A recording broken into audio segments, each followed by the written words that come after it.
할렐루야. 아멘. 푸른나무 교회 주일 예배에 함께 하시는 여러분들을 환영합니다. 우리 함께 기도드림으로 예배 가운데로 나아갑니다. 하나님 아버지, 이 시간 주님을 예배합니다. 삶 가운데 우리를 인도하시는 주님만 바라보며 이 시간 마음 다해 찬양하며 주님의 이름을 높이며 나아갑니다. 우리의 마음을 열어 부어주시는 은혜를 받아 말씀 가운데 존귀한 주님의 자녀로 세워질 수 있도록 인도하여 주시옵소서. 이 예배 시간 함께하여 주실 줄 믿으며 예수님의 이름으로 기도드립니다. 아멘.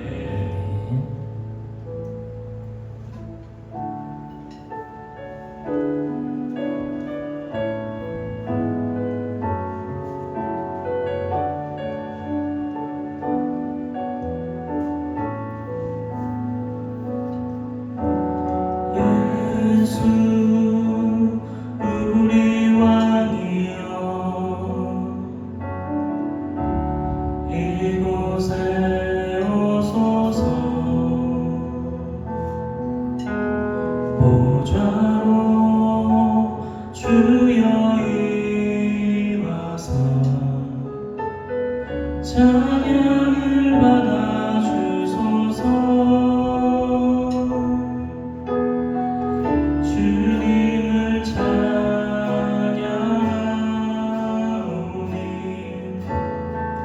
주님을 경배하오니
주님을 경배하오니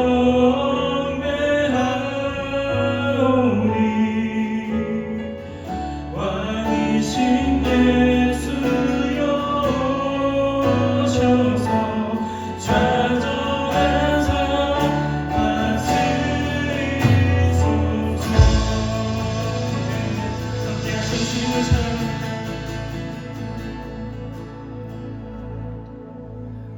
이 시간 계속해서 기쁨을 찬양하겠습니다.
오직 한 가지 그 진리를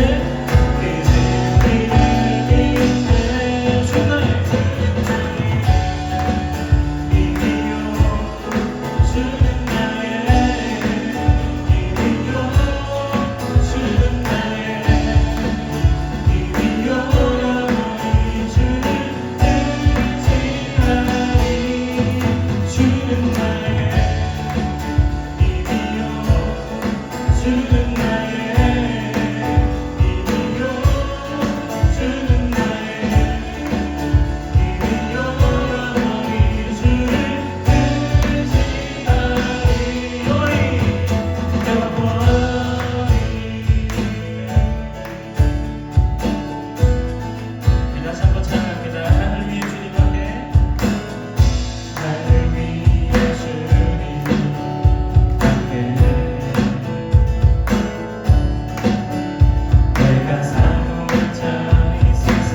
주 나의 힘이요 주는 나의 힘이요 주는 나의 힘이요 영원히 주를 의지하라. 다시 한번 고백합니다. 주는 나의 힘이요 주는 나의 힘이요 주는 나의 힘이요 영원히 주를 의지하리. 주는 나의 힘이요 주는 나의 힘이요 주는 나의 힘이요 영원히 주를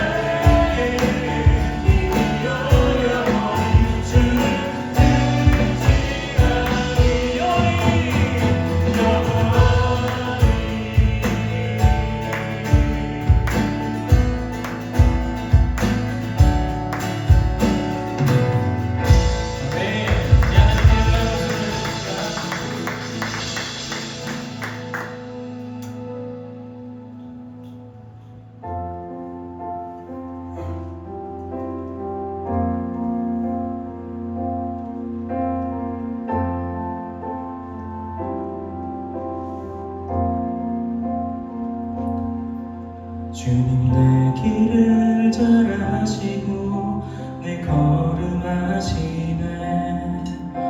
어둠에서 빛을 내시는 그분을 믿네. 무엇으로 주를 섬길지 어디로 가야 할지 헤매이는 나를 아시고 길을 여시네. 내 삶은 주의 것, 내 삶은 주의 것, 온전한 신뢰를 주께 드리네. 보이지 않아도 믿음으로 걷네.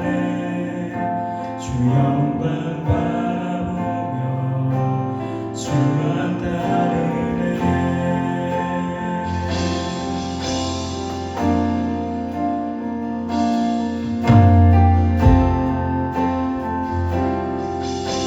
우리 가사를 보시면 함께 고백하실까요? 주님 내 길을, 주님 내 길을 잘 아시고 내 걸음하시네. 어둠에서 빛을 내시는 그분을 믿네. 무엇으로 주를 섬길지 어디로 가야 할지 헤매이는 나를 아시고 길을 여시네. 다시 한번 주님 내 길을, 내 길을 잘 아시고 내 걸음하시네. 어둠에서 빛을 내시는 그분을 믿네. 무엇으로 주를 섬길지 어디로 가야 할지 헤매이는 나를 아시고 길을 여시네. 내 삶은 주의 것, 내 삶은 주의 것, 내 삶은 주의 것, 온전한 신뢰를 주께 드리네. 보이지 않아도 믿음으로 걷네. 주 영광 바라보며 주만 따르네. 내 삶은 주의 것, 내 삶은 주의 것, 온전한 신뢰를 주께 드리네. 보이지 않아도 믿음으로 걷네. 주 영광 바라보며 주만 따르네. 좋은 길을 따르라. 승리의 주 영원한 생명 되시네. 오늘 주의 순종을 배워가며 너의 모든 삶 맡겨드리라. 다시 한번 좋은 길을 따르라. 승리의 주 영원한 생명 되시네. 영원한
기도드리겠습니다.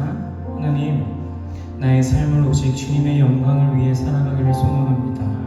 방황하고 주저하는 나의 삶을 빛으로 인도하시는 주님께 온전히 맡겨드립니다. 걸어가는 삶의 여정 가운데 더욱 주님 앞에 순종하며 영원한 주님의 영광을 바라보며 묵묵히 주님과 동행하며 걸어가는 삶이 될 수 있도록 인도하여 주시옵소서. 이러한 기도 제목으로 함께 주의 이름 부르시며 기도드리겠습니다. 주여!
하나님 아버지, 우리의 삶이 우리의 것인 줄 알았습니다. 내 것인 줄 알고 살아왔습니다. 그러나 주께서 우리를 부르셨을 그 순간부터 우리의 모든 삶은 주님의 것이었음을 다시 한번 깨닫습니다. 하나님 아버지, 더 많이 순종하는 자 되길 원합니다. 더 많이 겸손한 자 되길 원합니다. 더 많이 주님의 것이라 고백하는 자 될 수 있도록 우리를 붙잡아 주시옵소서. 오늘 드리는 예배가 하나님이 받으시는 예배 되기를 간절히 소망하오니 하나님 사랑하는 우리 푸른나무교회 성도님들 주님 앞에 엎드릴 때 더 많이 주님을 사랑한다 고백하게 하시며 또한 주님의 그 놀라운 사랑의 음성을 듣고 누리는 자 될 수 있도록 주님 인도하여 주시옵소서. 각자의 삶에 문제들이 있습니다. 각자 삶에 어려움들이 있습니다. 또한 각자의 삶 속에 감사함들이 있습니다. 혼자 기뻐하지 않게 하시고 혼자 슬퍼하지 않게 하시며 혼자 힘들지 않게 하셔서 함께 기뻐하며 함께 슬퍼하며 함께 견뎌나가는, 함께 버텨나가는, 함께 걸어가는 사랑하는 푸른나무 교회가 될 수 있도록 주님 인도하여 주시옵소서. 또한 주님의 그 손이 우리를 붙잡고 있다는 그 놀라운 사실을 잊지 않는 우리가 되기를 간절히 구하며 살아계셔 역사하시는 예수님의 이름으로 기도드립니다. 아멘.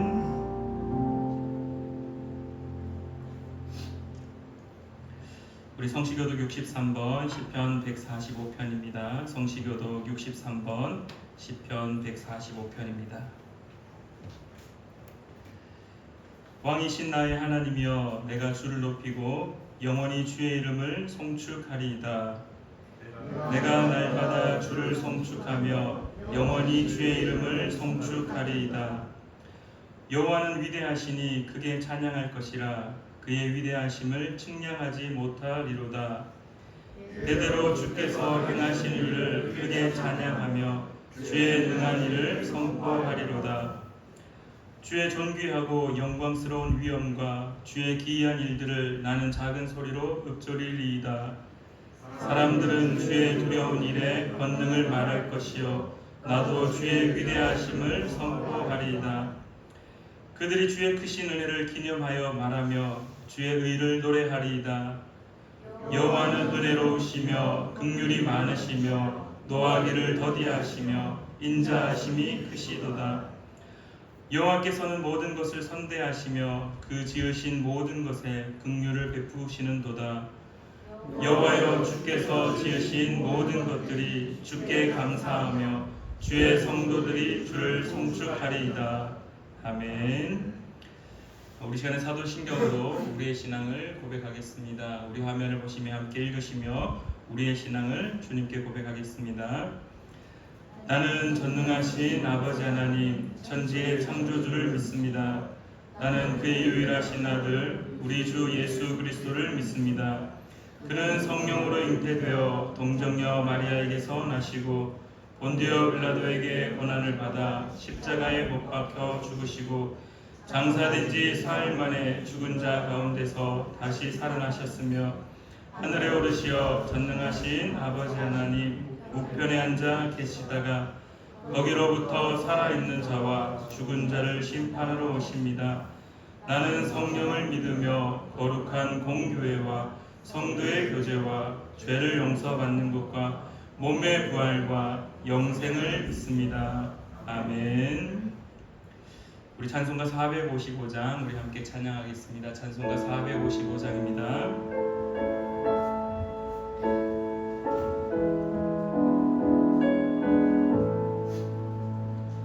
주님의 마음을 본받는 자, 그 맘에 평강이 찾아오는 험악한 세상을 이길 힘이 하늘로부터 임함이로다.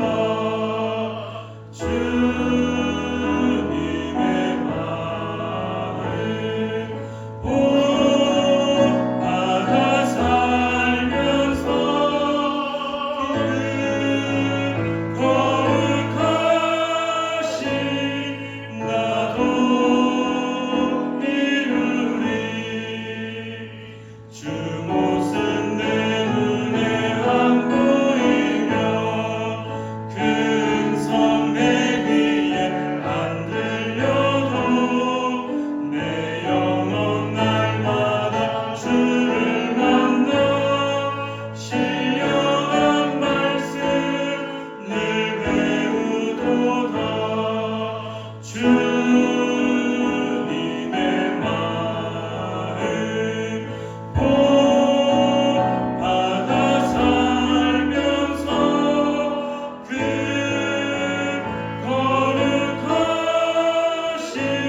집사님께서 우리를 대표하여 기도해 주시겠습니다.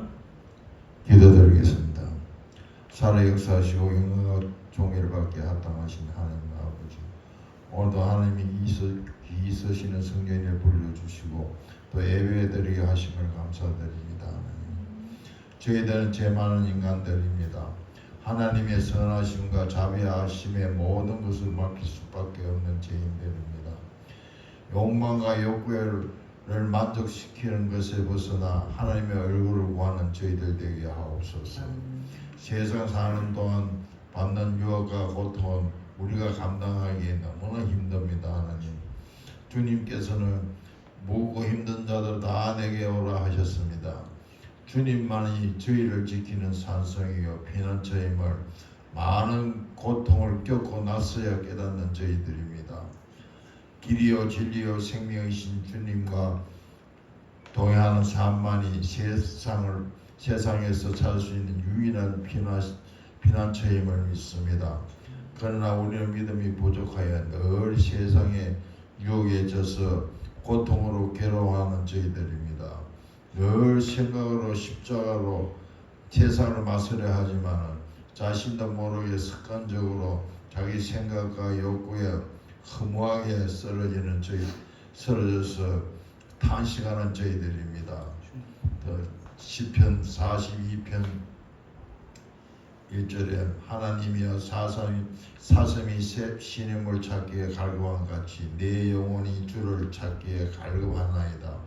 내 영혼이 하나님 곧 살아계시는 하나님을 갈망하오니 내가 어느 때에 나아가 하나님의 얼굴을 배울까. 사람들이 종일 내게 하는 말이 내 하나님이 어디 있느냐 하오니 내 눈물이 주야로 내 음식이 되었도다.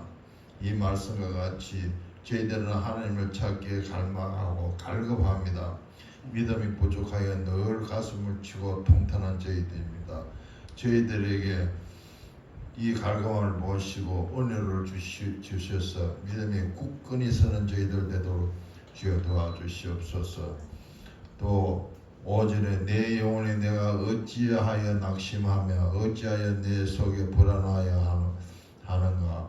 너는 하나님의 소망을 두라. 그가 나타나 도우심으로 말미암아 내가 여전히 찬송하리로다. 이 말씀대로 우리가 하나님의 도우심을 또 하나님을 바라보고 도우심을 받아서 하나님을 찬양하는 저희들 되게 해주시고 이 말씀이 저희들 감정이 되도록 해주시옵소서. 또 이 교회가 지역사회에 빛과 소금의 역할을 다하고 전도와 구제를 다하고 지역을 보호시키는데 온 정성을 다하는 교회대로 해주시고 우리 목사님 코스터미스터 또 집회를 인도하실 때 많은 점을 이루는 천국과 교회를 인도하는 능력의 목사님 되도록 해주시고 우리 그 교인들 늘 건강하고 성령 충만한 교인들 되도록 주여 도와주시고 함께 하옵소서. 이 모든 말씀 예수 그리스도의 받들 기도드리옵나이다. 아멘.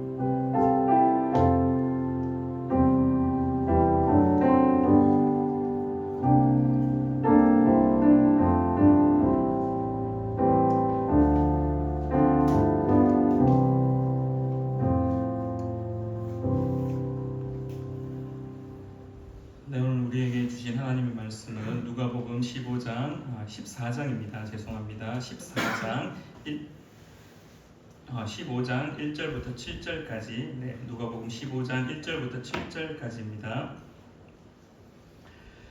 신약성경 120페이지에 있습니다. 누가복음 15장 1절부터 7절까지의 말씀입니다. 제가 한 절 읽고 여러분이 한 절 읽고 우리 주고받으면서 함께 읽겠습니다. 모든 세리와 죄인들이 말씀을 들으러 가까이 나아오니 바리새인과 서기관들이 수군거려 이르되 이 사람이 죄인을 영접하고 음식을 같이 먹는다 하더라. 예수께서 그들에게 비유로 이르시되 너희 중에 어떤 사람이 양 100마리가 있는데 그 중에 하나를 잃으면 99마리를 들에 두고 잃은 것을 찾아내기까지 찾아다니지 아니하겠느냐.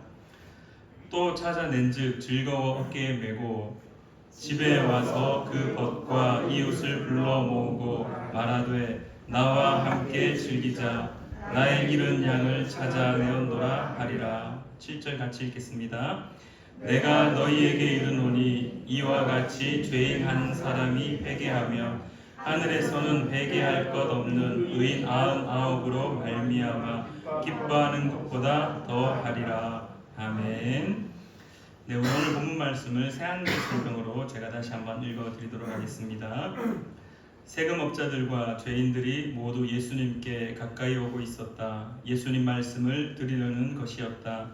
바리새파 사람들과 율법학자들은 투덜거리며 말했다. 이 사람은 죄인들을 맞아들이고 또 그들과 함께 먹는구나. 그러자 예수님이 그들한테 이 비유를 말씀하셨다. 당신들 가운데 어떤 사람에게 양 100마리가 있는데 그 가운데 하나를 잃었다고 합시다. 그러면 99마리를 벌판에 내버려 두고 그 잃은 양을 찾아낼 때까지 그걸 찾아다니지 않습니까? 찾아내면 자기 어깨 위로 올려 메고 기뻐합니다. 그리고 집으로 가서는 친구들과 이웃들을 불러 모아 말합니다. 나와 함께 기뻐해 주세요. 잃었던 나의 양을 찾아냈거든요 하고요. 당신들에게 말합니다. 이와 같이 하늘에서는 회개할 필요 없는 의인 99명보다 회개하는 죄인 하나를 두고서 기뻐할 것입니다. 아멘. 우리 함께 기도하고 함께 하나님 말씀 나누도록 하겠습니다. 참 좋으신 하나님 아버지, 오늘도 주님의 날을 맞이하여 주님의 전에서 주의 아름다움을 찬양하며 또한 주님께서 허락하시는 말씀을 듣고자 합니다. 하나님, 우리가 이 말씀을 기대하는 자 되기를 소망합니다. 말씀을 듣고 끝나는 것이 아니라 또한 말씀을 가슴에 새기고 삶에 새겨서 삶의 자리에서 말씀을 통하여 살아내는 자 될 수 있도록 주님 인도하여 주시옵소서. 말씀을 전하는 자나 듣는 자나 동일하게 하나님 앞에 엎드리며 하나님의 음성에 귀를 기울이는 귀한 시간 될 수 있도록 인도하여 주시옵소서. 함께하여 주심에 감사드리며 예수님의 이름으로 기도드립니다. 아멘.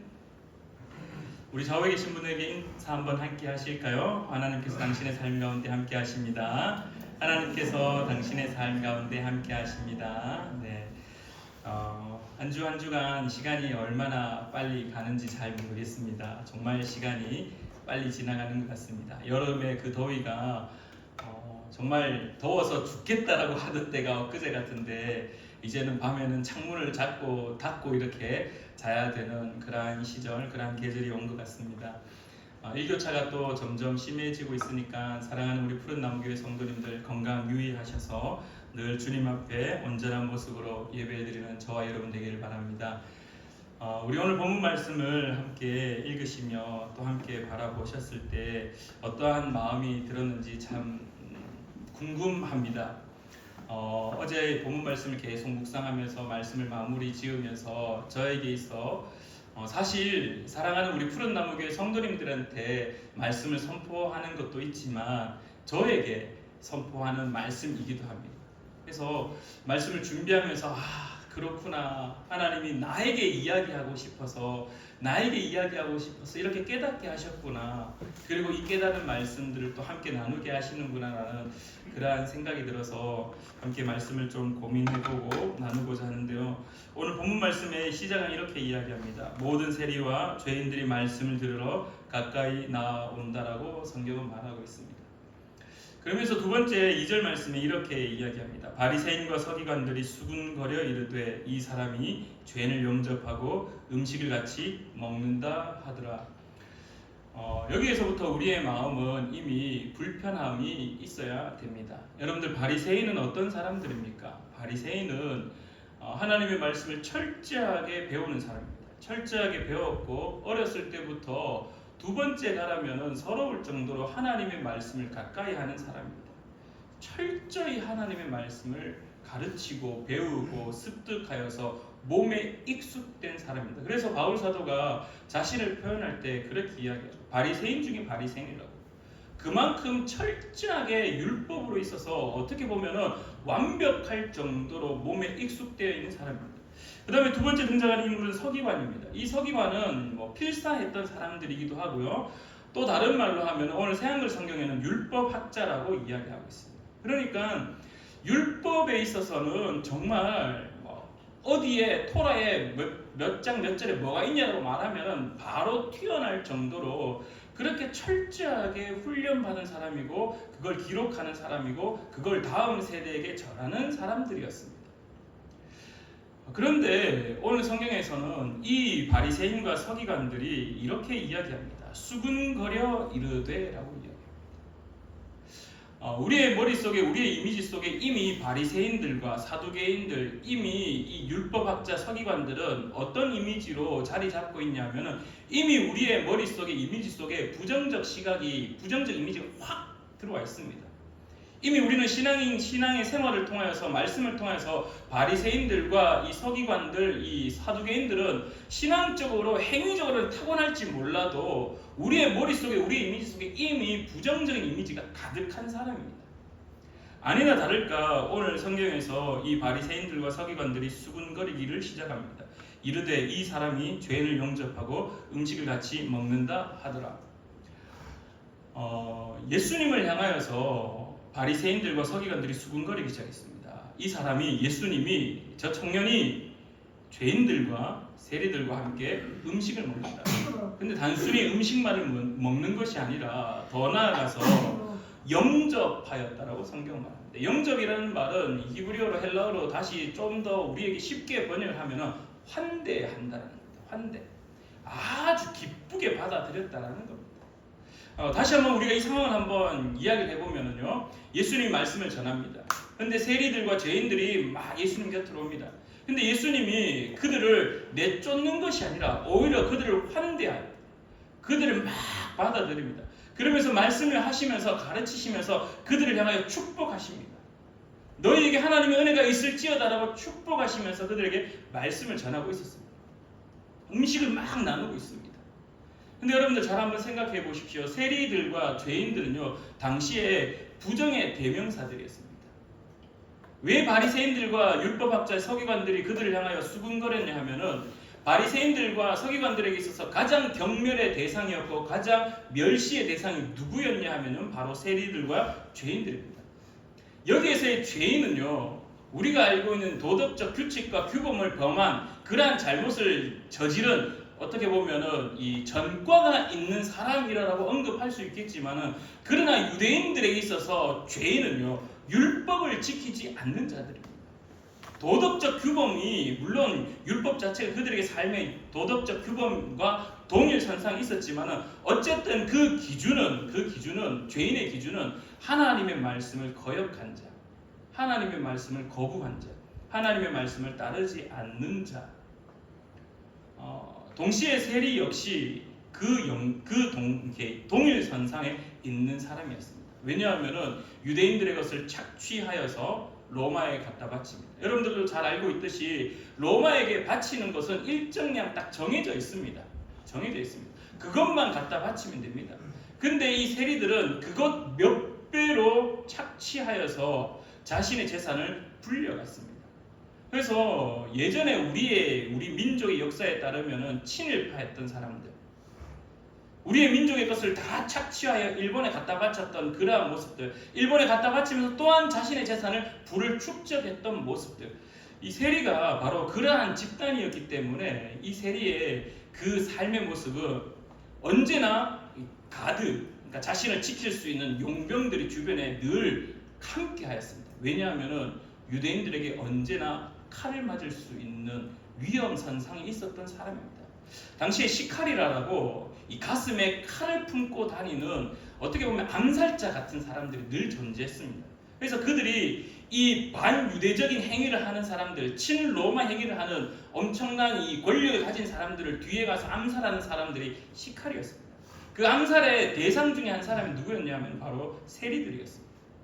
그러니까 이 바리새인들과 이 사두개인들, 이 서기관들, 율법학자들의 눈에는 이 세리와 죄인은 항상 멸시와 경멸과 정말 가까이 해서는 안 되는 인간들이었습니다.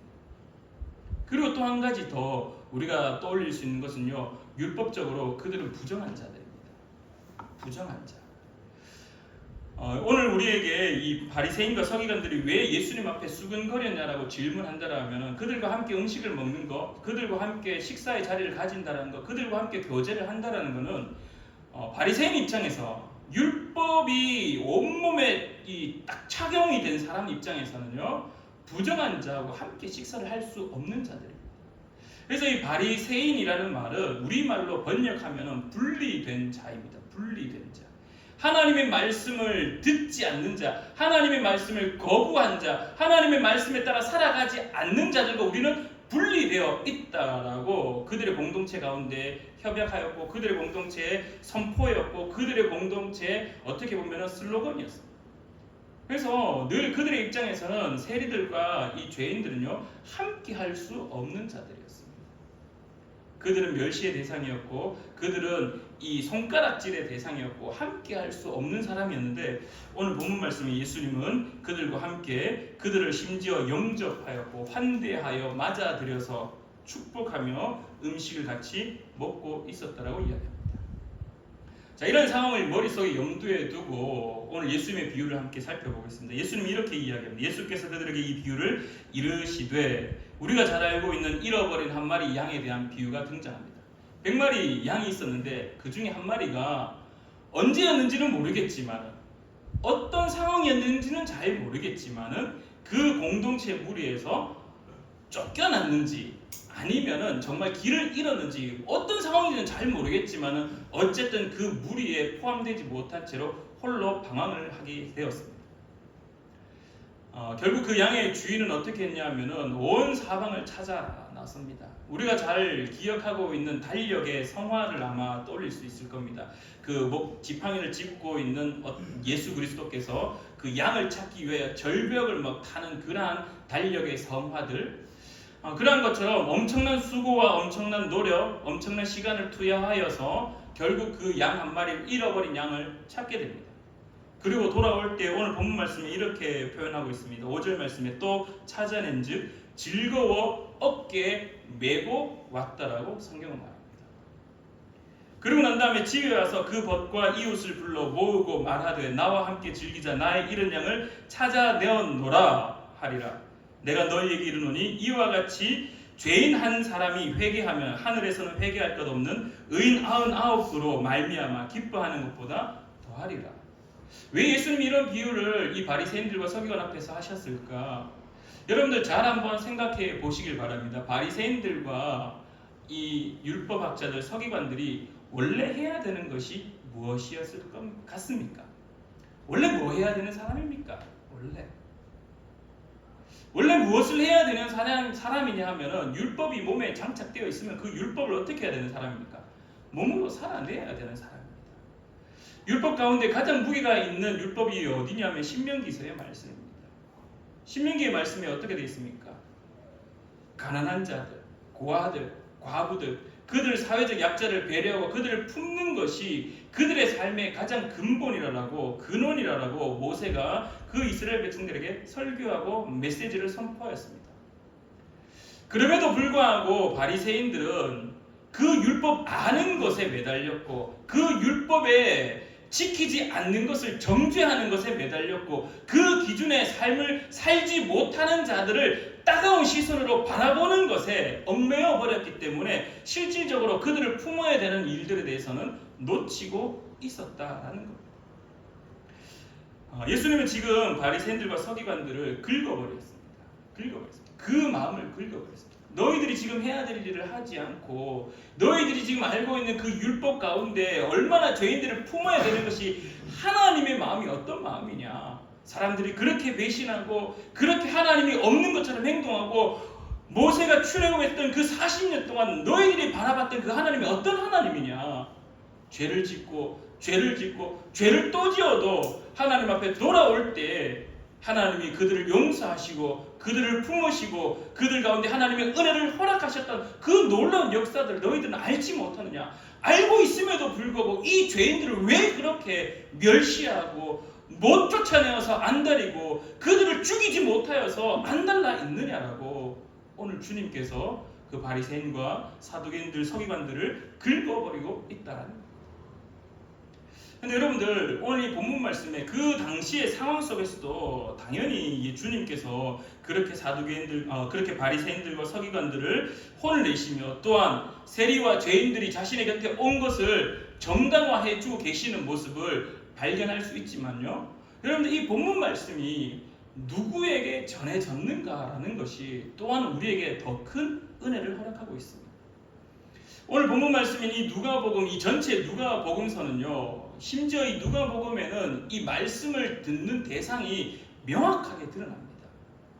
데오빌로라고 명확하게 기록되어 있습니다. 이 누가복음의 이 편지, 이 복음서를 받아들이는 공동체가 이 데오빌로라는 이름이 등장하는 정도로 그 공동체가 명확하였습니다. 근데 여러분들 누가복음의 이 복음서의 특징이 혹시 무엇인지 아시나요? 많은 학자들이 누가복음을 향하여서 이방인을 향한 복음서라고 이야기합니다. 애초에 데오빌로라는 이방인이 등장하기도 하면서 또한 저자인 누가 역시 이방인이었습니다. 수리아 땅의 안디옥이라는 그 도시의 출생으로 지금 많은 학자들이 추정하고 있고 말하고 있습니다. 의사였습니다. 이미 이 누가는요, 이방인이었습니다. 자, 여러분들 잘 한번 생각해 보시길 바랍니다. 이 본문 말씀을 좀 더 확대해서 본문을 처음 읽었던 원독자들, 제일 처음에 데오빌로를 비롯하여 그 이방인 공동체 속 이 복음을 딱 받아들이면서 예수를 그리스도 영접한 다음에 그들에게 한 가지 문제가 발생했습니다. 어떤 문제가 발생했냐면요, 바로 할례에 대한 문제가 발생했습니다. 사도행전 15장에 예루살렘 회의가 열립니다. 예루살렘에서 왜 회의가 열렸냐면은 이방인들이 복음을 받아들이기 시작했습니다. 근데 여전히 유대인의 눈의 입장에서는 그 이방인이 복음을 받아들이는 것이 그렇게 좋게만은 보이지 않았던 것으로 보입니다. 왜냐하면 여러분들이 잘 알고 있듯이 이 유대인들은 선민 사상이 가득한 사람입니다. 지금도 그들의 기도의 처음의 시작은요, 아브라함의 하나님, 이삭의 하나님, 야곱의 하나님입니다. 왜냐하면 하나님이 아브라함을 부르셨고 그 아브라함을 통하여서 히브리 민족이라는, 이스라엘 민족이라는 유대인 공동체라는 것이 확정되었고 선택되어졌고 지금까지 그것이 쭉 내려왔기 때문에 자신들을 향한 이 선민사상, 하나님이 우리를 택했다라는 그 놀라운 은혜들을 폭넓혀 가는 것이 아니라 특권사상처럼, 특권주의처럼 자기들의 것이라고 여기는 것이 그들의 삶에 팽배했습니다. 그것이 어떻게 표출되었느냐? 바로 할례였습니다.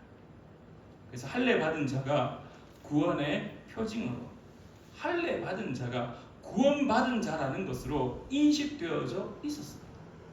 그런데 잘 알고 있듯이 할례는요, 이방인들은 할례를 받지 않았습니다.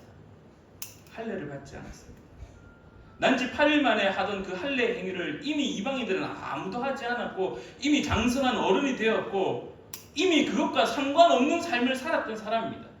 그런 삶을 살다가 어느 날 바울을 통하여서, 사도들을 통하여서, 많은 믿음의 이 선배들을 통하여서 복음을 받아들이게 되었고 예수를 그리스도 영접하게 되었는데, 영접하여서 예수를 그리스도 고백하는 그 모임에 나갔는데 알고 보니 여전히 그 공동체 안에 자신들을 바라보는 눈빛이 어떤 눈빛으로 보았나 하면은 오늘 본문 말씀에 등장하는 바리새인들과 서기관들과 똑같은 눈빛이 그들을 향하였다라는 겁니다. 야, 너 예수를 그리스도 영접했지? 그럼 할례 받아야지. 그럼 할례 받아야지. 너 예수를 그리스도로 고백했지? 그러면은 그리스도인이 되었다는 표징, 선민사상 이 테두리 안에 들어와야 될 그 행위, 그거 해야지. 그거 해야지. 결국 그것으로 인해서 사도행전 15장 말씀에 전체 말씀을 통해서 바라보면요, 결국 해야 된다. 할례 해야지. 그게 구원의 표징이지. 근데 베드로 사도와 바울 사도를 통해서 아니야. 구원은 하나님의 은혜야. 선물이야. 그래서 그 결국 예루살렘 총회의 마침표는 무엇이었느냐? 할례 하지 않아도 된다. 할례 하지 않아도 된다. 그게 뭐 그렇게 중요한 거냐? 이미 할례 받은 사람은 할례 받은 자로 그리스도의 삶을 살면 되고, 할례를 받지 않은 자가 그리스도를, 예수를 그리스도로 고백하면은 할례 받지 않아도 예수를 그리스도로 고백하는 삶을 살면 된다. 오늘 본문 말씀이 아마도 그 사이에 있었던 것으로 보여지게 되고, 그 예루살렘 총회가 실질적으로 그 예루살렘 총회가 이어져서 할례를 받지 않아도 된다라는 결정이 되어지더라도 지금처럼 뉴스를 통하여, 인터넷을 통하여, 휴대폰을 통하여 갑자기 그 모든 소식들이 속보로 전 세계로 싹 펼쳐지는 것이 아니라 총회가 끝날지라도 그 소식이 이방의 땅에 살고 있는 사람들 귀에 들어갈 때까지, 그 편지가 도착할 때까지는 여전히 그들은 여기에 따가운 시선을 가지고 살아갈 수밖에 없었다는 겁니다. 그런데 오늘 본문 말씀은 그들을 향하여 하나님의 은혜를 정확하게 선포하고 있습니다. 얘들아, 예전에 예수님이 세리들하고 죄인들하고 밥을 먹었어. 근데 그 자리에 바리새인들, 율법학자들, 율법이라면 둘째가라면 서러울 정도로 철저한 그들이 여전히 세리들과 죄인들을 향하여 아주 경멸의 눈빛으로 수근거리기 시작했고 쫓아내려고 했고, 그 예수님이 식사하던 예수님을 못마땅히 여겼어. 근데 원래 그들은 하나님의 사랑을 나누는 것이 몸에 배어야 되는 자리인데 그게 경직화되었고 시간이 지나면서 율법의 행위만 남은 사람들이 돼버렸어. 얘들아 잘 들어. 그 상황 속에서 예수님이 이렇게 말씀하셨어. 99마리 물론 중요하지만 떠나버렸던 그 한 마리 양이 다시 돌아올 때에 그것이 너무나 행복하였고 너무나 기뻤다라고 예수님이 말씀하셨어. 심지어 그것을 말씀할 때 돌아올 때 어떻게 했냐면 즐거웠다라고 성경은 말하고 있어. 예수님은 즐거웠다고 표현했어. 심지어 더 나아가 즐거워서 목줄을 메고 끌고 온 것이 아니라 어깨에 메고 왔다라고 예수님이 말씀하셨어. 여러분들, 방황하는 자는요, 얼마나 방황했다라는 말 자체가, 집을 떠났다는 말 자체가 케어되지 아니하고 관리되지 않았다라는 겁니다. 양이 얼마나 더러웠겠습니까? 흰털의 양들이 길을 잃어버리고 지하기가 가고 싶은 길로 가다 보면은 진흙을 밟게 되고 온갖 똥통에 들어가게 되고 온갖 더러운 것들이 묻게 되는데, 주님은 어떻게 했느냐? 즐거웠고 어깨에 메고 자신의 겉옷이 더러워져도 상관없는 것처럼 어깨에 메고 오셨다는 거예요. 여러분들, 여기에서 우리가 또 한 가지 깨달아야 될 것이 있습니다. 유대인들은 부정을 싫어합니다.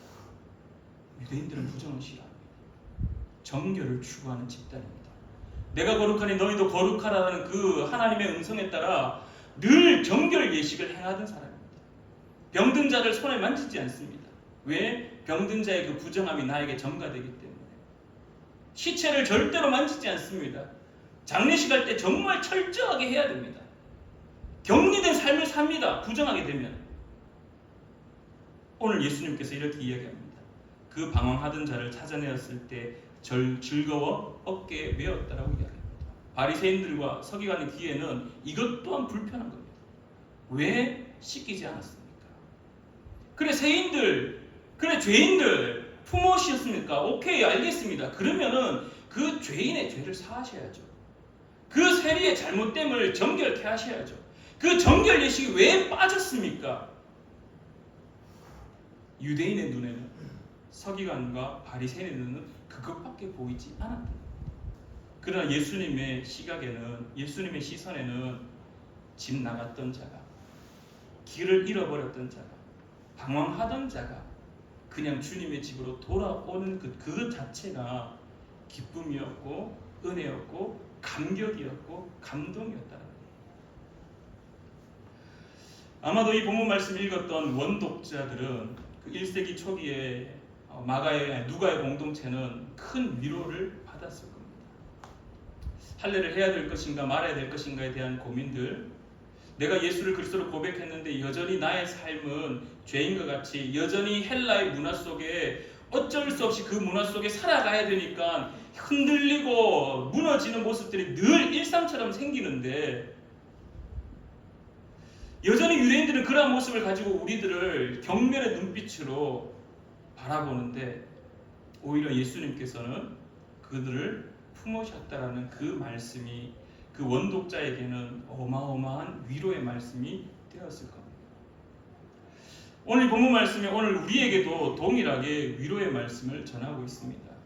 사랑하는 우리 푸른나무교회 성도님들, 오늘 여러분들이 상상 한번 해보시길 바랍니다. 오늘 이 자리에 바리새인과 서기관들, 율법학자들이 있다라고 생각해 보십시오. 여기에 바리새인의 눈에 합한 자가 과연 누가 있겠습니까? 여기에 율법학자의 칭찬받을 사람이 과연 누가 있겠습니까? 여기에 말씀에 합하여서 완벽하게 삶을 살아가는 사람이 과연 몇 명이나 있겠습니까? 앞에 서 있는 목사? 아니요. 제가 앞서도 언급드렸듯이 하나님이 저에게 선포하는 말씀이라고 저는 처음에 깨달았습니다. 부족한 자, 연약한 자. 그럼에도 불구하고 주님께서 오늘 연약한 자들, 부족한 자들, 집 나가 떠난 자들, 방황하는 자들을 어떻게 했느냐? 찾기를 노력하셨다라고 성경은 말합니다. 우리가 주님을 찾아간 것이 아니라 주께서 잃어버린 그 양 한 마리를 찾기 위하여 산으로, 들판으로, 우리가 알고 있는 그 달력의 그림처럼 절벽을 기어 오르시면서 그 잃어버린 양을 찾고자 온 마음과 온 노력을, 정성을 들여서 자신의 시간을 투여하셔서 그렇게 노력하셔서 결국은 찾아내셔서 즐겁게 어깨에 메고 가고 계시다는 사실. 사랑하는 우리 푸른 나무교회 성도님들의 위로가 되기를 간절히 축원합니다. 하나님의 마음에 합한 자 중요하죠.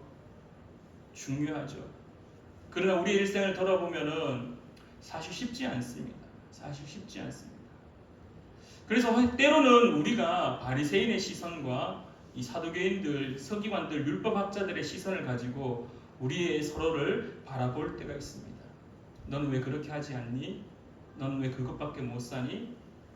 넌 왜 그렇게 사니? 너 이거 해야지 주님 앞에 나아갈 수 있는데, 너 이거는 정도는 해야지 말씀을 들을 수 있는 자가 될 텐데. 아마도 바리새인들도, 아마도 서기관들도, 율법학자들도 오늘 이 세리들과 죄인들을 향하여서 그런 마음이었지 않았을까?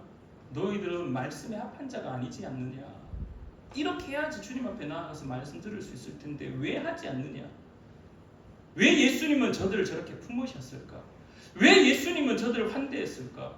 왜 예수님은 저들을 정결하는 작업을 하지 않고 함께 식사하고 있을까? 근데 예수님에게는 그게 그렇게 중요하지 않았던가 봅니다.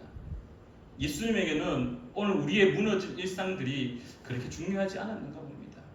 예수님에게는 그냥 돌아온다라는 그 마음 하나로, 예수님과 함께 살아간다는 그 마음 하나가, 예수님의 수고와 노력으로 돌이켜서 함께 이 자리에 앉아있다는 그 자체가 하나님께는 큰 기쁨이고 감사였던 것 같습니다.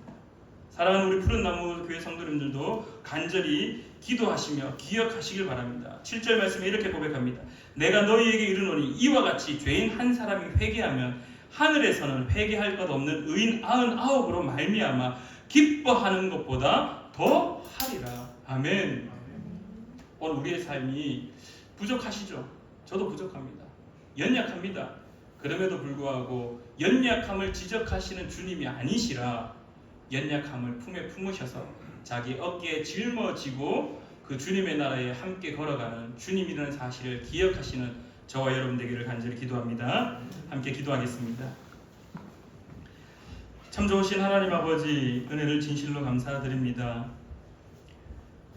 따가운 시선 속에 그리스도인이 되었다라고 말하고 있지만, 그러나 그 따가운 시선이 결국 자신의 신앙을 더욱더 힘들게 하는 그러한 삶의 모습을 가진 자들이 있었습니다. 그들을 향하여 주님께서 왜 너 이렇게 신앙생활 하지 않니? 왜 너 이렇게 말씀을 가까이 하지 않니? 너 왜 이렇게 하나님의 율법을 지키지 않니라고 지적하거나 죄책감을 심어주는 것이 아니라 오히려 죄책감을 심어주는 그 사람들의 마음을 긁어버리시며 잃어버린 한 마리의 양을 찾은 그 기쁨을, 그 은혜를 우리에게 가르치고 있음을 바라봅니다. 오늘 살아가는 우리의 모습이 여전히 세리와 같고 여전히 죄인과 같습니다. 내 것의 유익을 위하여서 내 것을 자꾸 찾아 챙기고 있고, 잉여의 생산물을 내 것인 양 기뻐하고 있고, 하나님의 말씀이 어디 있는지 알지 못한 채로 나의 그 유익을 위하여 내 마음대로 내 생각대로 살아가고 있는 우리의 모습을 오늘도 발견합니다. 그러나 그러한 우리의 모습을, 우리를 여전히 영접하시고 음식을 같이 먹고 잃어버렸을 때 즉시 달려가셔서 우리를 찾아내고자 노력하시며 찾아내어 즐거워하시며 어깨에 메고 함께 하시는 그 주님의 모습을 또한 바라보며 깨닫습니다. 주님의 사랑을 늘 우리의 가슴에 새기는 자 될 수 있도록 도와주시옵소서. 그럼에도 불구하고 여전히 우리의 일상 속에 또 힘들어하고 또 어려워하고 또 넘어질 수 있습니다. 그러나 붙잡아 주시는 그 하나님의 손길을 기억하여 다시 일어서는 자 될 수 있도록 도와주시옵소서. 함께하여 주심에 감사드리며 또한 함께하여 주실 줄 믿으며 살아계셔 역사하시는 예수님의 이름으로 기도드립니다. 아멘. 우리 시간에 은혜 찬양 함께 고백하시며 준비한 예물 하나님께 올려드리겠습니다.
참 좋으신 하나님 아버지, 오늘도 주님 앞에 엎드립니다.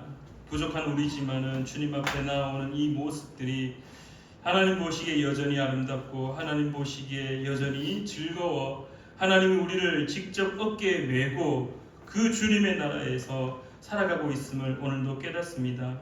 사랑하는 우리 푸른 나무교회 성도님들, 늘 주님의 어깨에 메어져서 늘 주님과 함께 살아가는 그러한 하나님의 백성 될 수 있도록 주님 도와주시옵소서. 연약하여서 부족하여서 또 넘어질 수 있습니다. 자신을 자책하는 것이 아니라 일으켜 세우시는 주님의 손을 기대하며 그 주님의 손잡고 일어나는 자 될 수 있도록 주님 도와주시옵소서. 하나님 이 시간에 주님의 그 은혜에 진실로 감사하여 11주 예물을 올려드리며 감사 예물을 올려드리며 선교 예물을 올려드리며 주정헌금을 주님 앞에 올려드립니다. 특별히 태어나게 해주심에 감사하여 생일 감사헌금을 드리는 사랑하는 주의 백성들을 주님께서 기억하셔서 이 땅에 태어나 또한 이 땅에서 생애를 마감하는 그 순간까지 일평생 감사의 삶을 사는 자 될 수 있도록 주님 붙잡아 주시옵소서. 사랑하는 주의 백성들의 그 감사의 제목들을 기억하셔서 이들의 삶 가운데 하나님의 은혜가 더욱더 넘치게 하시고 풍성한 자의 삶이 될 수 있도록 인도하여 주시옵소서. 현실을 살아가는 자이기에 물질로 인하여 힘들지 않도록 늘 만나의 은혜를 허락하시며 늘 일용할 양식을 허락하셔서 또한 그 허락하신 그 은혜들을 이 세상 가운데 우리의 이웃들에게 흘려보내는 자 될 수 있도록 주님 역사하여 주시옵소서. 사랑하는 조창현 목사님과 사랑하는 권호희 목사님, 그들의 선교 사역 가운데에도 늘 함께하여 주실 줄 믿으며 이제는 우리 주 예수 그리스도의 크신 은혜와 하나님 아버지의 놀라운 사랑하심과 성령 하나님의 교통하심이 오늘 예배를 드리는 사랑하는 우리 푸른 나무 교회 모든 성도들의 그 삶 속에 이제로부터 영원히 함께 하시기를 간절히 축원하옵나이다. 아멘.